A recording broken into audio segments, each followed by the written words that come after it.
Buning mazza non kebabini aniq yeb ko'rmayapsizlar. İşimizni non uchun xamir tayyorlashdan boshlaymiz. Sut, dro'ja, shakar, tuz, un solib xamir qaramiz.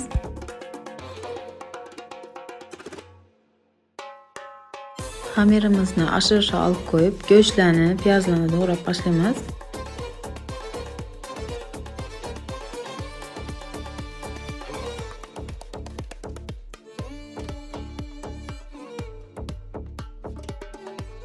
İzinden kazana yağını salıp, evvel go'shtimizni solib, izinden piyozni solamiz.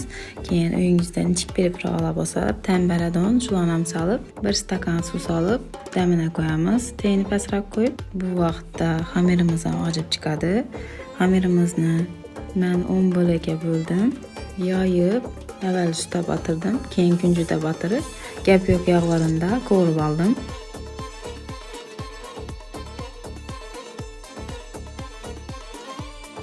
Pişken nonlarimizni o'rtasidan bo'lib, go'shtni solib, sousimizni solib, ustidan piyoz qo'yib, dasturxonga tortamiz. Bu non kebaba do'min qilishi aniq. Shuning uchun ko'proq aytishni maslahat beraman. Hammaga yoqimli ishtaha.